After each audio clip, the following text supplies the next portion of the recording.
네, 오늘 본문 말씀을 가지고 십자가로 가는 발걸음이라는 제목으로 함께 말씀을 나누겠습니다. 이제 오늘부터 한 주간은 고난주간으로 지키게 됩니다. 사실 사순절이나 고난주간은 성경에 직접적으로 언급된 절기는 아니지요. 하지만 예수님께서 나를 기념하라 라는 그 말씀을 근거로 해서 3, 4세기경에 초대교회로부터 시작해서 지금의 모습으로 완성되었습니다. 이 사순절의 가장 중요한 의미는요, 예수 그리스도의 그 십자가를 생각하면서 근신과 절제를 통해 자신의 신앙생활을 돌아보고 살피면서 주님의 제자로서의 그 삶을 재정비하는 영적 훈련의 기간으로 삼는 것이 중요합니다. 예수님의 부활은 우리 성도들에게 굉장히 큰 영광입니다. 예수 그리스도께서 부활하심으로써 죄와 죽음을 이기시고 완전한 구원을 이루셨기 때문이지요. 또한 부활의 첫 열매가 되셔서 우리 모든 성도들에게 부활의 소망을 주신 줄 믿으시기 바랍니다.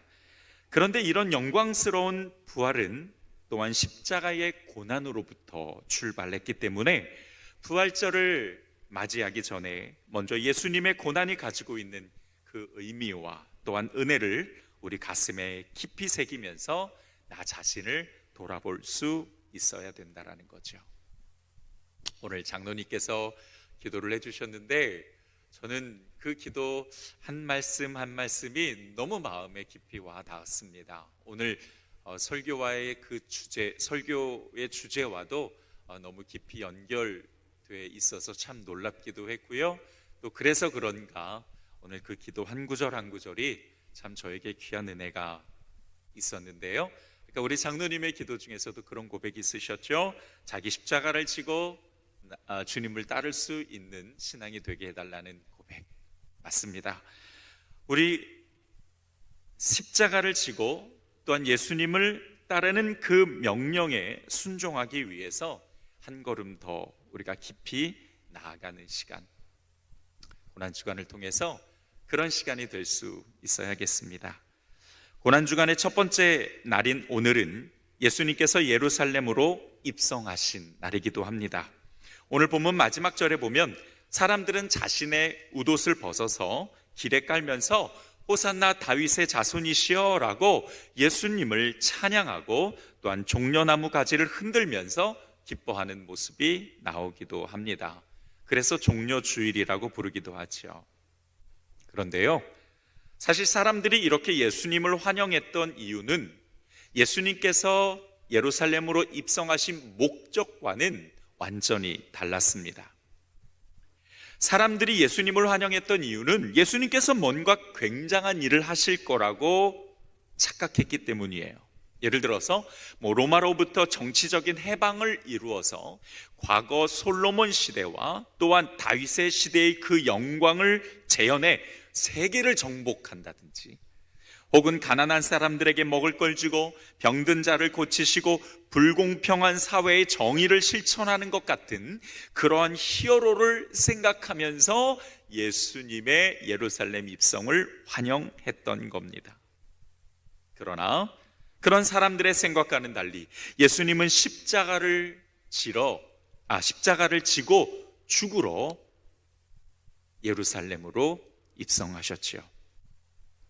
그러니까 이 예수님에게는 예루살렘 입성이 사실 영광의 순간이 아니라 오히려 수치를 당하러 가는 그 십자가의 첫걸음이셨습니다. 그것이 과거 역사적인 오늘이었는데 이러한 의미를 생각하면서 오늘 본문의 내용을 우리가 잠시 살펴보겠습니다. 예수님께서 예루살렘에 입성하시면서 한 번도 타지 않은 나귀 새끼를 타고 들어가시려는 모습을 보게 되죠. 자, 그런데 왜 예수님은 나귀 새끼를 타고 예루살렘으로 입성하시려는 걸까요? 사실 우리가 보편적으로 생각해 봤을 때 크고 멋진 낙타도 있잖아요. 또 말도 있잖아요. 하물며 새끼가 아닌 그냥 어미 나귀를 타셔도 되는데 누가 봐도 참 초라한 나귀 새끼를 타셨습니다. 오늘 본문에는 나오지 않지만 마태복음에서는 예수님이 그렇게 하셨던 이유가 나옵니다. 마태복음 21장 4절로부터 5절을 보게 되면요, 이는 선지자를 통하여 하신 말씀을 이루려 하심이라. 일러스되 시온 딸에게 이르기를 내 왕이 내게 임하나니 그는 겸손하여 나귀 곧 멍에 매는 짐승의 새끼를 탔도다 하라 하였느니라 라고 말씀하십니다. 한마디로 예수님은 선지자를 통해 하신 말씀을 이루기 위해 나귀의 새끼를 타셨던 거예요. 구약성경 스가랴서 9장 9절에 이 내용이 나오는데요, 자, 여러분을 한번 보시고 우리 함께 한 목소리로, 여러분만 한번 읽어보겠습니다. 준비되셨죠? 시작. 시온에 따라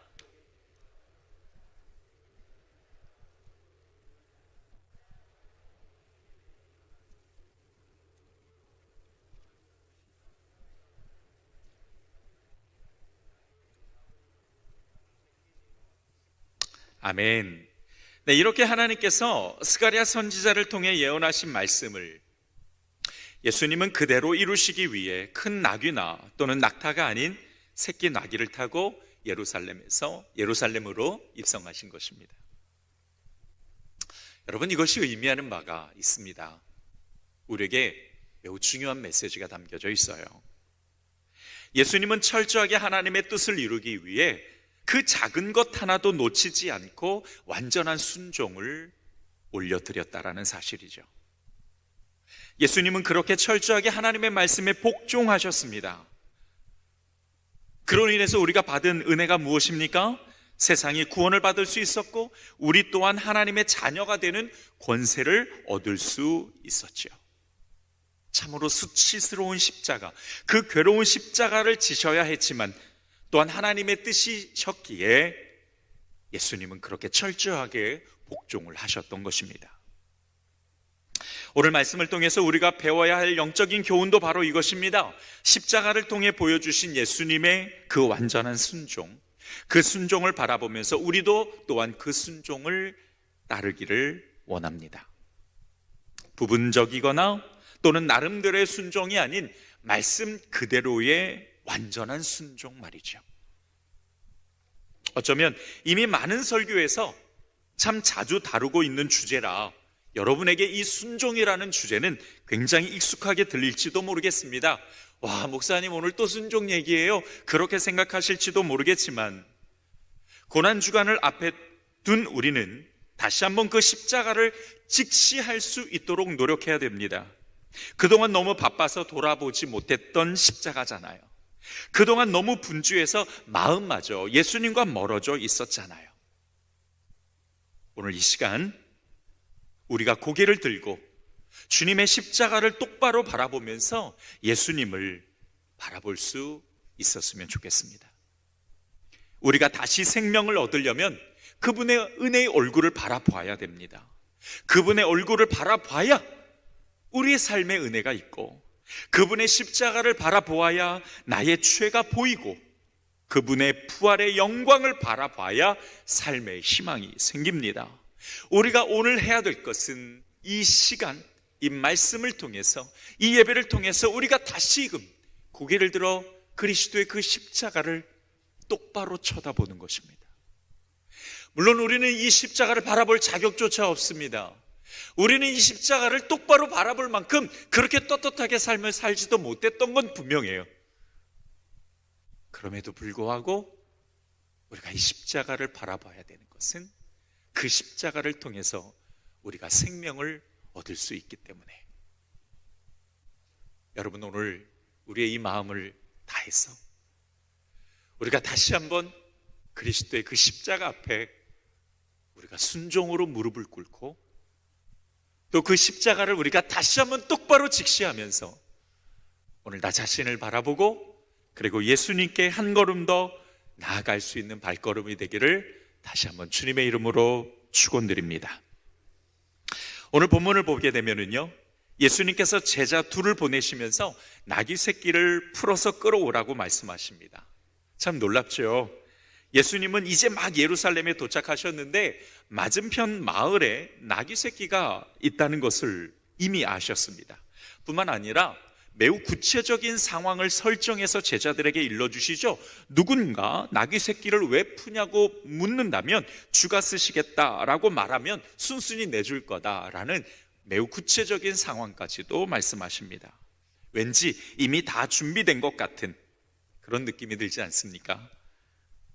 어떻게 맞은편 마을에 나귀 새끼가 있다는 걸 알고 계셨을까? 우리는 이미 그 답을 알아요. 예수님은 하나님이시니까 당연히 알고 계시죠. 이렇게 생각하는 거 맞습니다. 맞는데 그럼에도 불구하고 이 부분이 우리에게 주시는 또한 메시지가 있기에 꼭 한 번은 짚고 넘어가야 됩니다. 여러분, 미래의 일은요, 누구도 알 수가 없어요. 이 미래의 일 하면 제가 기억나는 것이 꼭 한 가지 있습니다. 예전에 어느 방송사에서 매우 유명한 점쟁이 5명을 찾아가서 그 PD의 미래를 좀 알려고 한 번은 방문을 했던 적이 있었고 그거를 방송으로 그대로 내보냈습니다. 그런데요, 매우 유명한 점쟁이 5명인데 그 5명이 그 PD의 미래를 다 점 찍었는데 다 틀리더라는 거죠. 그러니까 다 다르더라는 거예요, 5명이. 그래서 저는 그거를 보면서 그래, 사람이 어떻게 미래의 일을 알 수 있겠어? 사람이 어떻게 그 앞날을 알 수 있겠어? 맞습니다. 사람이 만든 어떤 신도 그리고 사람도 결코 미래의 일을 알 수는 없죠. 미래의 일을 알 수 있는 분은 오직 야훼 하나님 한 분이라고 성경은 말씀하고 있습니다. 아멘이십니까? 이사야서 43장 12절을 보면 나는 일어날 일을 미리 말하고 보여주었으며 너희를 구원하였다 라고 그렇게 말씀하십니다. 그러니까 미래의 일을 아는 분은 오직 야훼 하나님 한 분뿐이에요. 이 이사야서 말씀 전후를 보게 되면은 이스라엘 백성들에게 그렇게 말씀하세요. 야, 니들이 믿고 있는 그 우상에게 한번 물어봐라. 너희들 미래를 알 수 있나? 모른다. 미래의 일은 오직 나만 아는 일이다. 나에게 물어봐라 라고 말씀하세요. 그러니까 이 미래의 일은요, 앞날은 오직 하나님만이 알고 계십니다. 그렇다면 예수님이 미래의 일을 말씀하셨다라는 건 그분이 곧 누구시다? 대답 안 하시면 안 넘어갈 거예요. 누구시다? 하나님이시다. 따라서 합시다. 예수님은 완전한 하나님이십니다. 믿으십니까? 이것은 매우 중요한 우리 믿음의 기초, 근거입니다. 여러분, 이 사실을 여러분 꼭 잘 여러분의 믿음의 기초에 담아 두고 계셔야 합니다. 물론 너무나 잘 알고 있는 사실이죠. 그럼에도 불구하고 다시 언급하면서 우리가 또 인지해야 되는 이유는 우리의 믿음의 본질이면서 더 나아가 이거를 제대로 인지하지 못해서 이단으로 빠지는 사람들이 여전히 존재하기 때문이에요. 여러분, 이만희가 왜 예수님입니까? 왜 우리나라에 자기가 예수라고 주장하는 사람이 240명이 넘어야 됩니까? 그거를 믿는 사람들이 왜 점점 더 많아져야 됩니까? 성경이 이렇게 증거하여 주시고 있는데 너무 쉽게 간과하기 때문이에요. 예수님이 하나님이시라는 그 사실, 그게 우리의 믿음의 근거가 되어야 하고 또한 그거를 우리가 굳게 잡아야 되는데 너무 쉽게 그냥 간과해버리는 거죠. 그러니까 말도 안 되는 교리에 그냥 빠져버리고 이단으로 빠져버리는 거예요. 2000년 전에 오신 예수님이 하나님이시라는 것, 그건 또한 하나님이 보내신 메시아라는 그 사실을 우리에게 가르쳐 주시고 있습니다. 예수님은 완전한 인간이시기도 하셨지만 또한 완전한 하나님이시기도 하고 또한 하나님이 보내신 메시아라는 이 사실을 확고하고 분명하게 믿으시기를 다시 한번 주님의 이름으로 축원드립니다. 더 나아가서 오늘 말씀에서 우리가 주목해 봐야 될 사람들이 또 있습니다. 누구냐면 제자들과 그리고 그 나귀를 풀어준 주인입니다. 예수님은요, 하나님이 나귀 새끼를 준비해 놓으셨다라는 걸 알고 계셨지만 제자들은 그 사실을 몰랐습니다. 그럼에도 불구하고 예수님의 말씀을 의심하지 않고 순종하는 모습을 보여주었죠. 우리가 배워야 될 그 순종의 태도를 발견할 수가 있습니다. 예수님도 하나님의 말씀에 완전한 순종을 이루시기 위해 나귀 새끼를 타고 오셨고, 또한 이 제자들도 예수님께 완전한 순종을 보여드렸고, 이유는 알지 못했지만 주께서 주시께서 쓰시겠다고 내놓으라고 했던 그 제자들의 말에 순수하게 순전하게 나귀 새끼를 내어준 그 주인의 순종도 우리는 오늘 주목해 봅니다. 그리고 예수님처럼, 그리고 이 제자들처럼 우리 또한 완전한 순종을 드릴 수 있는 성도들이 되기를 주님의 이름으로 다시 한번 축원드립니다. 첫 번째로 따라서 합시다. 순종에는 믿음이 필요하다. 네, 저 타이틀은 제가 수정해서 드렸는데 잘 오타가 난 것 같습니다. 다시 한번요. 순종에는 믿음이 필요하다. 자, 오늘 본문을 보면 예수님께서 제자들을 맞은편 마을로 보내는 것을 볼 수 있는데요. 역사적 배경으로 보면 예수님께서 말씀하신 그 맞은편 마을은 대략 한 3km 정도 떨어져 있는 곳이었습니다. 그러니까 가까운 동네가 아닌 거죠. 누가 봐도 예수님은 이제 막 예루살렘에 도착하셨어요. 3km나 떨어져 있는 맞은편 마을에 나귀 새끼가 있다라는 걸 알아볼 시간이 없었다라는 거죠. 자, 그렇다면 제자들도요, 한 번쯤 의심할 수 있는 일이잖아요. 가까운 동네도 아니고 잘못하면 헛걸음할 수도 있는 일입니다. 뿐만 아니라 정당하게 값을 주고 사오라는 것도 아니고 그냥 가지고 오라는 거예요. 주가 쓰시겠다 하면 그냥 다 패스된다라는 겁니다. 제자들의 입장에서는 좀 막막할 수 있었던 일이에요. 그런데 놀라운 것은 단 한마디도 제자들은 언급하지 않고 묻지 않고 따지지도 않고 그대로 말씀에 순종했다라는 거죠. 어떻게 이 제자들이 당시에 믿음이 얼마나 됐는지는 우리는 알 수는 없습니다만은 그렇게 막연한 상황에서도 순종할 수 있었을까 생각해 봤을 때 그 대답은 딱 하나로 나옵니다. 바로 믿음입니다. 자신들은 왜 그렇게 해야 되는지 이유를 알 수 없었죠. 왜 꼭 나귀 새끼를 타셔야만 했는지 3km나 떨어져 있는 곳에 가서 하필이면 바로 가까운 데도 아니고 그 먼 동네 가서 나귀 새끼를 풀어와야 되는지 이유를 알 수 없었지만 예수님을 믿는 그 믿음이 있었기에 제자들은 순종할 수 있었던 겁니다. 예수님에 대한 믿음이 있었기 때문에 현실적으로 이해가 되지 않았지만 순종할 수 있었다라는 이 사실에 우리는 주목해야 됩니다. 이것이 오늘날 우리에게 주는 교훈이 굉장히 큽니다. 자, 여러분 보세요. 혹시 여기에서 미래를 알고 싶은 분 계십니까? 자, 정말 우리 한번 솔직해 봅시다. 이것저것 다 떼고 그냥 한번 솔직해 봅시다. 난 내 미래를 알고 싶다 하시는 분 손 들어 보십시오. 여러분 손 들면 이상하게 보이나요? 믿음이 없어 보입니까? 저는 되게 알고 싶은데. 그럼 저만 믿음 없는 걸로 그렇게 좀 밀어놓고 저는 엄청나게 알고 싶습니다. 정말 2년 후, 3년 후, 10년 후 내 미래가 어떻게 될지 저 너무 알고 싶어요. 솔직히 알고 싶으시죠? 그죠? 저한테만 얘기해. 알고 싶으시죠? 왜 저만 그러겠습니까? 우리 모두가 다 알고 싶습니다. 순종도 그래요. 알고 순종하고 싶어요. 다 알고, 다 보이고, 다 느끼고, 다 손에 꽉 쥐고 순종하고 싶어요. 말씀대로 따르면 정말 좋아질 수 있는지, 과연 하나님은 나에게 어떤 계획을 가지고 계신지, 내 미래를 어떻게 설계하고 계셨는지 알고 싶습니다. 또 알고 순종하면 되게 쉬워요.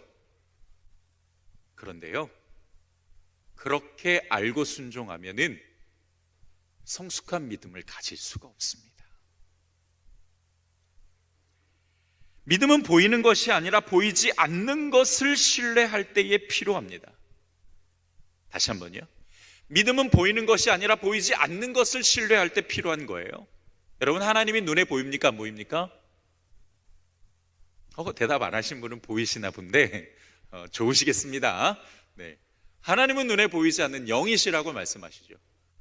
그런데 눈에 보이지 않는 그분을 신뢰하려면 뭐가 필요해요? 믿음이 필요해요. 그것도 보통 믿음 갖고는 안 돼요. 성숙한 믿음이 필요합니다.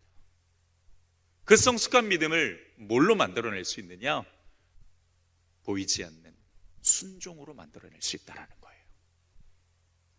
다 보여주고, 다 알게 해주고, 다 느끼게 해주고, 손에 꽉 쥐어주고, 그거는 믿음이 필요 없는 순종이죠. 그러면 그 순종은 사실 누구나 할 수도 있는 거겠지만 그 순종을 통해서 더 성숙한 믿음을 가질 수가 없다라는 거죠. 그래서 히브리서 11장에서는 믿음은 바라는 것들의 실상이요 보이지 않는 것들의 증거라고 말씀하시는데, 이게 무슨 뜻이냐면, 바라는 것이 있냐? 그게 실체가 될 거다. 보이지 않는 것이 있느냐? 그게 보이게 될 거다. 뭐가 있으면? 믿음이 있으면 그렇게 된다라고 히브리서 11장에서 말씀해 주시는 거예요. 보이지 않는 것을 보게 만들고, 바라는 것이, 단순히 바라는 것이 실체가 되게 만드는 것이 믿음이에요. 그러니까 여러분, 우리가 보이지 않는 하나님께, 보이지 않는 그 말씀에 순종하기 위해서는요, 반드시 믿음이 필요하다라는 겁니다. 다 알고 다 보이고 다 느껴질 만큼 확실한 물증이 없어도, 또 오늘 본문에 나오는 제자들처럼 현실적이지 않아도 예수님의 말씀이라면 어떤 상황에서도 그대로 따를 수 있는 믿음 말이죠. 그래서 순종에는 믿음이 필요해요. 이것이 참 어렵죠. 또 성숙한 믿음을 갖기 위해 시간이 많이 걸릴지도 모르지만 제자들처럼 그런 믿음을 사용해서 완전한 순종을 드릴 수 있어야 된다는 거예요. 그래서 여러분, 믿음은 저절로 되는 게 아닙니다. 죄송해요. 순종은 저절로 되는 게 아닙니다. 무슨 말을 하고 있는 거예요 지금? 순종은 저절로 되는 것이 아닙니다. 따라서 합시다. 순종은 믿음이 만들어낸다. 믿음을 사용하셔서 순종할 수 있는 여러분이 되기를 주님의 이름으로 축원드립니다. 두 번째로 따라서 합시다. 순종에도 때가 있습니다. 오늘 본문을 보게 되면 제자들의 순종도 굉장하지만 앞서 말씀드렸듯이 나귀 새끼의 주인도 참 대단합니다. 주가 쓰시겠다라는 그 말에 자신의 소유를 기꺼이 내어드리죠. 나귀의 주인도 예수님의 말씀에 순종한 겁니다. 하나님께서 나를 쓰시려고 부르실 때에 바로 그때가 순종할 때가 된 거죠. 내가 원할 때에만 순종하는 것이 아닙니다. 주가 찾으실 때에 순종해야 그 순종이 참 순종이고 온전한 순종이 되는 것이지요. 여러분, 순종의 때는 내가 정하는 겁니까? 대답 좀 해주세요. 순종의 때는 내가 정하는 겁니까? 아닙니다. 하나님, 내가 아직 순종할 준비가 안 돼 있어요. 하나님, 내가 이 상황 좀 넘어가면 그때 순종할게요. 하나님, 나한테 돈 좀 주시면 내가 순종할게요. 하나님, 나에게 건강 주시면 내가 순종 좀 해드리죠.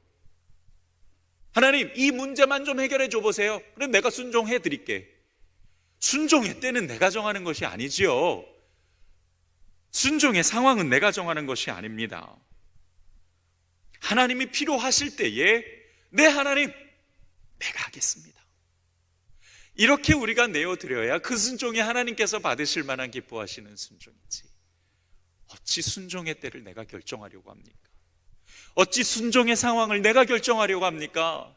어찌 순종의 시간을 내가 결정하려고 합니까? 아무리 생각해봐도 그런 순종은 맞지 않는 것 같아요. 요한계시록 3장 11절을 보면은요, 내가 속히 오리니 내가 가진 것을 굳게 잡아 아무도 내 면류관을 빼앗지 못하게 하라. 다시 말하면 내 면류관을 빼앗길 수도 있다라는 거예요. 어느 때? 순종의 때를 놓쳤을 때. 나중에 내가 상황이 갖고 이제 좀 순종할 만해. 하나님, 내가 이제 상황이 좀 괜찮네요. 하나님, 이제 내가 순종할 수 다른 사람이 이미 다 가져갔어. 면류관 빼앗기는 겁니다, 여러분. 그 은혜 빼앗기는 겁니다. 그 복 빼앗기는 겁니다. 그 믿음 빼앗기는 거예요. 순종에도 때가 있습니다. 예수님이 필요로 하실 때 순종하는 것이 완전한 순종이죠. 그래야 그 순종이 내게 복이 되고 은혜가 되는 겁니다. 내가 할 수 있을 때에 순종하는 것이 아니라 예수님이 필요로 하실 때 순종하는 성도들이 되기를 주님의 이름으로 축원드립니다. 마지막 세 번째로 따라서 합시다. 순종에는 대가가 필요하다. 오늘 본문 35절에 보면 제자들은 자기의 겉옷을 벗어서 나귀 새끼 위에 걸쳐놓고 길에 펴는 것을 보게 됩니다. 단순하게 보면 옷까지 하나지만 이 겉옷은 자신의 신분을 포기하는 대가를 의미하기도 합니다. 순종은 반드시 대가가 따라요. 나귀 새끼 주인도 마찬가지였지만 제자들도 그랬습니다. 우리도 잘 알죠. 종종 예수님을 따르기 위해 다른 어떤 것을 포기할 때가 있다라는 거. 때로는 나를 위한 시간도 포기해야 되고, 때로는 물질도 포기해야 되고, 때로는 좋아 보이는 미래도 포기해야 될 때가 있습니다. 작은 것부터 큰 것까지 순종을 위해 내가 내 것을 내어드려야 할 때가 있다라는 거죠. 옥합을 깨트려야 할 때가 있다라는 겁니다. 겉옷을 벗어서 버려야 할 때가 있다라는 거예요. 솔직히 말해요. 우리는 편안한 순종을 원하잖아요. 대가가 필요 없는, 희생하지 않아도 되는 그런 손쉬운 순종을 우리는 모두가 다 원하죠. 그런데 그런 순종은 없습니다. 작은 순종이라 할지라도 자신을 내어드리지 않고는 불가능하다라는 거죠. 여러분, 하나님이 원하시는 거는요, 그냥 단순히 부모님의 심부름과 같은 것이 아닙니다. 하나님은 우리의 모든 것을 원하세요. 목사님, 순종이 그런 거라면 너무 가혹한 것 아닌가요? 맞습니다. 가혹한 겁니다. 가혹해요. 그런데 꼭 기억하셔야 될 것이 있어요. 결국에는 우리가 드린 것보다 훨씬 더 많은 것을 순종의 대가로 주신다라는 사실입니다. 믿으시면 아멘. 반드시 그렇게 하세요. 약속하셨으니까. 구약으로부터 신약에 이르기까지 성경은 순종의 복이 얼마나 큰가를 말씀해 주시고 있어요. 강조하고 있어요. 나가도 복을 받고 들어와도 복을 받고 내가 가진 모든 것에 복을 주신다라고 약속하셨으니까. 내가 나의 것을 온전히 드릴 때 하나님은 내가 가진 것보다 훨씬 더 많은 것으로 보답해 주신다는 사실을 믿는다면 아까울 이유가 없겠죠. 어찌 되었든 순종에는 대가가 필요합니다. 여러분 기억하시고 또한 그렇게 대가를 치른다 할지라도 기꺼이 자신의 것을 드릴 수 있는 저와 여러분이 되기를 주님의 이름으로 축원드립니다. 말씀을 정리하겠습니다. 오늘은 종려주일입니다. 종려나무 가지를 흔들며 예수님의 예루살렘 입성을 우리가 기념하는 건데요. 그러나 예수님에게 오늘은 수치스러운 십자가로 가는 첫 발걸음이기도 하셨습니다. 아무것도 모르고 찬양했던 사람들보다는 예수님께 순종했던 제자들과 나귀 주인의 마음으로 오늘 종려주일을 맞이하고 고난주간을 보낼 수 있는 성도들이 되기를 소망합니다. 예수님이 나귀 새끼를 타고 오신 건 선지자를 통해서 하신 말씀을 이루기 위함이었습니다. 작은 것조차 완전한 순종을 드리는 예수님의 모습을 보고 우리도 예수님처럼 완전한 순종을 향해 가기를 원합니다. 그 모습을 제자들을 통해 배웠습니다. 첫 번째로는 믿음으로 순종하고, 두 번째는 하나님의 때에 맞는 순종을 하고, 세 번째는 대가가 있는 순종을 해야 됩니다. 그런 순종이 완전한 순종이겠지요. 그런 완전한 순종으로 하나님을 기쁘시게 드리고 이 땅에서도 하나님이 주시는 은혜와 복을 누리는 성도들이 되기를 주님의 이름으로 축원드립니다. 잠시 기도합니다. 주님, 오늘 말씀을 우리의 가슴에 깊이 새겨주시고 오늘 우리가 예수님의 또한 제자들의 나귀 주인의 그 순종을 본받아 우리도 완전한 순종을 보여드릴 수 있기를 축복하오며 예수님의 이름으로 기도드렸습니다. 아멘. 우리 찬송 한 장 드리고 오늘 말씀을 붙잡고 잠시 기도하는